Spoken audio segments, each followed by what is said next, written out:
कि आज दिल्ली का रिजल्ट आया है, एक से एक वक्तागण यहाँ बड़े बड़े ओजस्वी भाषण देते हैं। दिल्ली में लोग खुशी मना रहे हैं और ये लोग यहाँ जो है बताइए सम्मेलन कर रहे हैं। जिनका देखिए, जिनकी वोट नहीं उनका राज स्थापित हो गया है एमसीडी में भी। इनका देखिए, इनका हौसला और इनका रास्ता देखिए कि वो लोग दिल्ली में जश्न मना रहे हैं, रंग लगा रहे हैं, जिनका इतना सा वोट है और जिनका इतना बहुसंख्यक वोट है, ये यहाँ तमाशबीन बने बैठे हैं बताइए, और कह रहे हैं वोट हमारा राज तुम्हारा। सारे नेता यही कहते हैं, बताइए, कोई कमी छोड़ता ही नहीं है। मगर ये बताओ दिल्ली में आपके हिस्से में क्या है एमसीडी में? जरा दिल्ली के लोगों हाथ उठा के बताना मुझे। बड़े हमारे बहुजन मीडिया के लोगों से भी धन्यवाद कहता हूँ, झूठ मत दिखाया करो यार। क्या झूठ दिखाते रहते हो कि हम तो यहाँ किला ढा देंगे। हालात देखो आज क्या है, एक सीट नहीं जीत पाए, एक सिंगल सीट। पिछलग्गू बन के अपने हिस्से की बात भी नहीं कह सकते हो मेरे साथियों।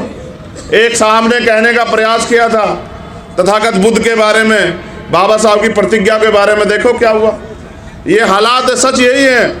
उनके तलवे चाट के, उनकी पूंछ बन के हम ओरिजिनल बात भी नहीं कह सकते हैं। अपने हक की बात तो छोड़िए जो महापुरुष कह के चले गए हैं। इसलिए कह रहा हूं दिल्ली के लोग बधाई के पात्र हैं। इतनी बड़ी आबादी और फिर भी बैठना जूतों में ही है, तो मैं क्या कर सकता हूं भाई बताओ, जब आप लोग सुधरना नहीं चाहते हो। मैं तो प्रयास कर रहा हूं और मेरे साथ हजारों साथी प्रयास कर रहे हैं दिल्ली में भी कि हमारे लोग जागें, लेकिन आप आदत छोड़ने को तैयार नहीं है। तो कोई बात नहीं, हम फिर जगाएंगे, फिर आपके बीच में जाएंगे, फिर समझाने का काम करेंगे। क्योंकि अगर इस काम को हम पढ़े लिखे लोग नहीं करेंगे तो किन से उम्मीद करें? वो लोग जो सुबह उठ के काम पे निकल जाते हैं। जंग में कागजी अपराध से क्या होता है? जंग में कागजी अपराध से क्या होता है? हिम्मतें लड़ती है, तादाद से क्या होता है? क्या फर्क पड़ता है कि हम यहाँ किस संख्या में, लेकिन जितने भी हैं इतने लोग तो तैयार हैं इस आंदोलन को चलाने के लिए। इतने लोग तो तैयार हैं 2 दिन से महापुरुषों के मिशन पे काम करने के लिए। ये बहुत, जब एक एक महापुरुष संकल्प करके इतने बड़े बड़े काम करके गए, जब इतने सारे लोग जो यहाँ उपस्थित हैं और उनके परिवार के लोग, उनको सुनने वाले, उनको चाहने वाले, मानने वाले लोग धीरे धीरे काम करते रहेंगे, तो मुझे लगता है एक दिन हमारा आंदोलन सफल हो जाएगा। मैं बड़ा उम्मीद वाला व्यक्ति हूँ, ना उम्मीद नहीं होता हूँ, क्योंकि हमारे जितने पिछला अनुभव सब कहता है, जब हम महापुरुषों को पढ़ते हैं तो वो कहता है कि आंदोलन चलाना जरूरी है। क्योंकि देश तो आज़ाद 1947 में हुआ, लेकिन हमें अधिकार मिले 1950 में। तो 1950 के बाद जो आगे अधिकार मिले संविधान में तो लागू थे, लेकिन प्रैक्टिकली लागू नहीं हुए, वो सब आंदोलन से मिले। इसलिए आंदोलन चलाना चाहिए, और आंदोलन क्यों चलाना चाहिए, इसके लिए समाज को तैयार करना चाहिए, समाज को समझाना चाहिए। क्योंकि परंपरा है महापुरुषों को याद करने की। तो आज के इस मंच से मैं फूले, साहू अम्बेडकर, पेरियार, मान्यवर काशीराम, महामना रामसु वर्मा, बाबू जगदेव प्रसाद, जननायक कपूरी ठाकुर, माँ सावित्रीबाई फूले, माँ रमाबाई, सबको नमन करता हूँ। क्योंकि जैसे जैसे मौसम और ठंडा होगा, ठंड बढ़ती जाएगी, और जब ठंड बढ़ेगी तो हमारे लोगों को सबसे पहले, क्योंकि अभाव में रह गए लोग, सताए गए लोग, लोकतंत्र में आस्था रखने वाले लोग, उम्मीद वाले लोग, उनके ऊपर परिवार की जिम्मेदारी, वो घर के बारे में भी सोचेंगे। तो मुझे लगता है 1-1.5 घंटे 2 घंटे के भाषण से कुछ नहीं होने वाला। चंद मिनटों में जो मुद्दे हैं, मैं पूरी जिम्मेदारी से इन सभी मुद्दों का समर्थन करता हूं। इन सभी मुद्दों पे हमारा समर्थन है, और जब भी इस मुद्दों को लेकर कोई भी कार्यक्रम होगा, हम अग्रणी श्रेणी में रहेंगे, चाहे आंदोलन हो या कार्यक्रम हो। जब भी हमें याद किया जाएगा, हम सबसे आगे रहेंगे। पिछले 2 दिनों में मुझे बताने में कोई हर्ज नहीं है, क्योंकि 6 दिसंबर को पूरे भारत में अपने अपने घरों पे तमाम संगठन पार्टी चलाने वाले लोग अपने अपने मुख्यालयों पे कार्यक्रम करते हैं, इसलिए 6 तारीख में ज़्यादा लोग नहीं जुटे। और 7 तारीख में आज दिल्ली में हमारे जो लोग हैं, क्योंकि उन्होंने नगर पालिका का नगर निगम का चुनाव लड़ा है, वो सब लोग गिनती में बिजी हैं। वो सब लोग आज अपने संघर्ष की जो है समाज ने जो उनको दिया है उसके ऊपर निर्भर हैं। इस वजह से ज़्यादा योगदान हम लोग इस प्रोग्राम में नहीं कर पाए। लेकिन मैं आयोजक साथियों से भी कहूँगा, पुनः जब वो कोई कार्यक्रम करें, हौसला ना त्यागे, एक बार चर्चा विचार करके करें। तो मैं पूरी जिम्मेदारी से कहता हूँ कि समाज बहुत बलवान है, समाज बहुत ऊर्जावान है। एक नहीं हजारों ऐसे उदाहरण, चाहे 2 अप्रैल का हो, चाहे यहीं का जब दिल्ली में रविदास गुरुकुल टूटा, तमाम उदाहरण हैं कि हमने बहुजन समाज के लोगों ने अपने झंडे और झंडे का सम्मान रखा, अपने आयोजकों का भी सम्मान रखा। पुनः सभी वक्तागणों के जो संदेश और संदेश दोनों पे अपनी बात को आगे बढ़ाते हुए मैं समझता हूँ वाकई में हालात नाजुक हैं, और इन हालात नाजुक में हमें एकता के अलावा कोई चारा दिखाई नहीं देता। अल्पजन बन के एक जाति के साथ खड़े रह के शायद हम कामयाब ना हो पाए, लेकिन अगर हम महापुरुषों के संदेश को समझें और पुनः बहुजन समाज के लोग एकजुट हो जाएं, तो शायद भारत में हमारे जो आज वजूद की लड़ाई लड़ी जा रही है, आने वाली पीढ़ियों पे क्या बचेगा इसकी लड़ाई लड़ी जा रही है, तो शायद हमारी लड़ाई कामयाब हो जाए। मैं तो आंदोलन चलाने वाले सभी साथियों में उम्र में सबसे छोटा हूं, लेकिन मेरा प्रयास रहता है कि मैं कभी भी अपने कार्य से निराश ना करूं। मैंने तो सीखा ये है और यही सिखाया है कि जब भी जहां भी जरूरत पड़े तन मन धन से तैयार रहना, अपने लोगों को निराश मत करना। और मैं अभी भी इस प्रयास में लगा हुआ हूं कि राष्ट्रीय स्तर पे बहुजन समाज के लोगों में एकता बने, और मुझे लगता है कि ये प्रयास भी आने वाले समय में सफल होंगे। लेकिन निराशा इस बात की है कि भारत में महापुरुष भी बताएं, संविधान भी कहता है कि लोकतंत्र है, लोकतंत्र में जिनका वोट होता है उनका राज होता है, लेकिन भारत के लोकतंत्र में जिनकी संख्या ज़्यादा है उन पे अन्याय अत्याचार भी ज़्यादा है, और वो अधिकारों से भी सबसे ज़्यादा वंचित हैं।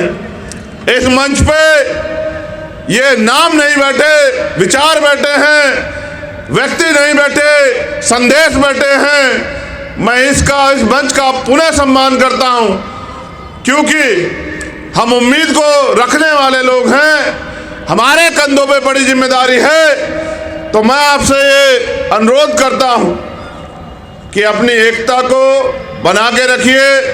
हम सब लोग, जैसा हमारे जिम्मेदार साथी ने कहा कि पूरा आंदोलन बैकवर्ड और फॉरवर्डों के बीच है, और आंदोलन अधिकारों का है, ना धर्म का है ना जात का है, हिस्सेदारी का है। मैं इस बात को और ताकतवर तरीके से संबद्ध करता हूं कि आज के दलित और आदिवासी भी इस देश में पहले से अगर ज्योतिबा फूले को पढ़े, आधुनिक भारत में जो महापुरुष हुए हैं, या डॉक्टर बाबा साहब अम्बेडकर को पढ़े, तो उनके आंदोलन हमें शिक्षा देते हैं कि हम अतिशूद्र और शूद्र थे, हम अछूत और अतिशूद्र थे, यानी कि हम सारे ही बैकवर्ड क्लास के लोग हैं, चाहे दलित हों, आदिवासी हों, या पिछड़े वर्ग के लोग हों, या माइनॉरिटी के लोग हों। तो मैं इस बात को और ताकतवर बल देता हूं कि ये पूरा आंदोलन अगड़े और पिछड़ों का आंदोलन है, और जब पिछड़े वर्ग के लोग अधिकारों के लिए लड़ने का काम करेंगे तो डंडे और झंडे के साथ हम इस आंदोलन को सींचने का काम करेंगे, क्योंकि आने वाले नस्लों का जवाब देना है। लड़ाई आपकी मेरी नहीं है, हम तो जागरूक सजग लोग हैं। आने वाली पीढ़ियों के हिस्से में क्या बचेगा? महापुरुषों ने संघर्ष से पेड़ लगाए और उसके फल हम लोग खा रहे हैं। आज अगर प्राइमरी स्कूल के हेडमास्टर का बेटा यहाँ खड़ा होकर बोलता है तो ये महापुरुषों के संघर्ष, बलिदान, त्याग के जो कारण जो हमें फल मिले हैं, जो अधिकार मिले हैं संविधान में, ये उनकी देन है। अगर वास्तविकता में ये अधिकार चले गए तो शायद कभी किसी हेडमास्टर छोड़िए IAS IPS का बेटा भी यहाँ खड़ा होकर नहीं बोल पाएगा। मैंने बड़ी मजबूती से महसूस किया और मुझे हमेशा साथियों ने प्रेरित किया कि पढ़िए, क्योंकि मेरी उम्र कम है तो मैं ये तो नहीं कह सकता मैं 30 साल से आंदोलन चला रहा हूँ या 40 साल से आंदोलन चला रहा हूँ या 20 साल से आंदोलन चला रहा हूँ। मैंने तो जो कुछ भी सीखा इस मंच पे बैठे हुए लोगों से या महापुरुष जो लिख के गए उससे सीखा। मुझे आज भी याद है जब मैं पढ़ता हूँ बाबा साहब अम्बेडकर के 1956 के स्टेटमेंट को, जो किताबों में लिखा हुआ है आगरा का, कि मैं तमाम तरह के अपमान, अन्याय, आरोप सह के इस कारवां को यहाँ तक लेके आ पाया हूँ। अगर आप इसको आगे नहीं बढ़ा सकते तो इसको पीछे मत जाने देना मेरे बच्चों, यही मेरा आपको संदेश है। आज तो कारवां लुट चुका है, भक्ति छोड़िए साहब, हालात देखिए क्या हो गए हैं। वो जो नेता घर से बाहर नहीं निकलते उनको आपकी और मेरी परवाह नहीं। आज मजबूर हैं हम लोग कि न्याय जन्मसिद्ध अधिकार है, फिर भी हम रोज लाशें उठा रहे हैं। राजस्थान हो या मध्य प्रदेश या दिल्ली, मैं तो दिल्ली के लोगों को बधाई दूंगा, मेरे सम्मानित मंच, कि आज दिल्ली का रिजल्ट आया है। एक से एक वक्तागण यहाँ बड़े बड़े ओजस्वी भाषण देते हैं। दिल्ली में लोग खुशी मना रहे हैं और ये लोग यहाँ जो है बताइए सम्मेलन कर रहे हैं। जिनका देखिए, जिनकी वोट नहीं उनका राज स्थापित हो गया है एमसीडी में भी। इनका देखिए, इनका हौसला और इनका रास्ता देखिए कि वो लोग दिल्ली में जश्न मना रहे हैं, रंग लगा रहे हैं, जिनका इतना सा वोट है और जिनका इतना बहुसंख्यक वोट है, ये यहाँ तमाशबीन बने बैठे हैं बताइए, और कह रहे हैं वोट हमारा, राज तुम्हारा। सारे नेता यही कहते हैं, बताइए, कोई कमी छोड़ता ही नहीं है। मगर ये बताओ दिल्ली में आपके हिस्से में क्या है एमसीडी में, जरा दिल्ली के लोगों हाथ उठा के बताना मुझे। बड़े हमारे बहुजन मीडिया के लोगों से भी धन्यवाद कहता हूँ, झूठ मत दिखाया करो यार, क्या झूठ दिखाते रहते हो कि हम तो यहाँ किला ढा देंगे। हालात देखो आज क्या है, एक सीट नहीं जीत पाए, एक सिंगल सीट। पिछलग्गू बन के अपने हिस्से की बात भी नहीं कह सकते हो मेरे साथियों। एक साहब ने कहने का प्रयास किया था तथागत बुद्ध के बारे में, बाबा साहब की प्रतिज्ञा के बारे में, देखो क्या हुआ। ये हालात सच यही है, उनके तलवे चाट के, उनकी पूंछ बन के हम ओरिजिनल बात भी नहीं कह सकते हैं। अपने हक की बात तो छोड़िए जो महापुरुष कह के चले गए हैं। इसलिए कह रहा हूं दिल्ली के लोग बधाई के पात्र हैं। इतनी बड़ी आबादी और फिर भी बैठना जूतों में ही है, तो मैं क्या कर सकता हूं भाई बताओ, जब आप लोग सुधरना नहीं चाहते हो। मैं तो प्रयास कर रहा हूं और मेरे साथ हजारों साथी प्रयास कर रहे हैं दिल्ली में भी कि हमारे लोग जागें, लेकिन आप आदत छोड़ने को तैयार नहीं है। तो कोई बात नहीं, हम फिर जगाएंगे, फिर आपके बीच में जाएंगे, फिर समझाने का काम करेंगे। क्योंकि अगर इस काम को हम पढ़े लिखे लोग नहीं करेंगे तो किन से उम्मीद करें, वो लोग जो सुबह उठ के काम पे निकल जाते हैं। ये तो पूरा समाज आर्थिक रूप से कमजोर है। थोड़ा बहुत अगर आरक्षण से जो नौकरी मिली उसके कारण बन पाए। इसलिए जो पढ़े लिखे सजग लोग हैं उनकी जिम्मेदारी बनती है कि अपनी जिम्मेदारी को समझें। जैसे बहुजन मीडिया ने अपनी जिम्मेदारी को समझा, बहुजन नेता भी अपनी जिम्मेदारी समझे, अपनी रोजी रोटी, अपनी तैयार की गई संपत्ति, अपने परिवार की चिंता छोड़ के समाज की चिंता करें। क्योंकि अगर हम इनकी चिंता करते हैं और इनकी चिंता करने वाला नेता कभी समाज का भला नहीं कर सकता, मैं आपको गारंटी देता हूं। आप मेरी बात को याद रखना, जो परिवार की और अपनी संपत्ति की परवाह करेगा। मेरे ऊपर कितने आरोप लगा लो, कितनी बुराई कर लो, कितने ही जो है तमाम तरह की मुसीबतें खड़े कर दो, लेकिन पूछो आने वाली पीढ़ी आपसे भी पूछेंगी। आप जहां भी हैं, जिस दल में भी हैं, वहीं बैठ के दूसरे लोगों से सीख लेके अपने समाज के बारे में सोचो। ऐ मेरे बहुजन समाज के लोगों, कारवां लूट चुका है। ईवीएम पे रोते रहो, आरक्षण पे रोते रहो, किसी और चीज पर रोते रहो। एक वोट का अधिकार बाबा साहब अम्बेडकर दे के गए आपको, किस वोट से इस देश में आपका राज आएगा। और इस उम्मीद के साथ चले गए कि आने वाली पीढ़ियां समझेगी। कहा 10 डॉक्टर, 10 इंजीनियर, 10 वकील जिस समाज में तैयार हो जाएंगे उनको कोई नहीं रोक सकता। बताओ रुके नहीं रुके हो। आज लाखों डॉक्टर, लाखों इंजीनियर, लाखों वकील हैं, मगर बताओ न्याय मिल रहा है नहीं मिल रहा है। मेरे काबिल साथी यहाँ बैठे हैं, कह रहे थे ईडब्ल्यूएस पे फैसला आएगा हमारे पक्ष में, और एक दो काबिल और बैठे वो हंस भी रहे थे। कहे कि ये गुमराह कर रहे हैं, कोई फैसला नहीं, अगर वाकई में नहीं आया, क्लोजम सिस्टम भी इसमें है, लेकिन उनको चैलेंज कहाँ से करोगे? उसकी ताकत बता दो कहाँ है। बस इस देश में सड़कों से नारे लगते हैं और कानून सदनों से बनते हैं। आप इससे बड़ा सम्मेलन करो, जिनको कुछ देना नहीं वो नहीं देंगे, लेकिन अगर आप अपनी ताकत बना लोगे और कानून बनाने की हैसियत में चले जाओगे, फिर आपके लोगों के आधे से फैले नहीं रहेंगे। तो मैं मेरे सोए हुए बहुजन समाज के लोगों, चाहे कितनी भी निंदा करो, कितना भी विरोध करो, लेकिन हालात देखो कि आज हालात क्या है।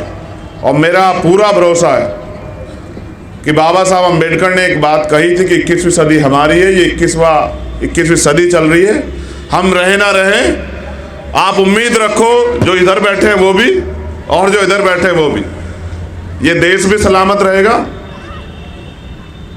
हमारा राज भी आएगा और महापुरुषों का सपना पूरा, क्योंकि बाबा साहब अम्बेडकर झूठे नहीं हो सकते, उनकी औलादे झूठी हो सकती है, नालायक औलादे, सच्चे औलादे भी झूठी नहीं है और बाबा साहब अम्बेडकर भी झूठे नहीं। अगर ज्यादा लोग नहीं कर रहे हैं, कुछ तो कर रहे हैं, और जो दांव पे लगा के कर रहे हैं उनका बहुत बहुत धन्यवाद। पुणे आयोजकों का धन्यवाद, इस उम्मीद के साथ कि सजग रहिए, जिम्मेदार बनिए, अपनी जिम्मेदारी को समझिए।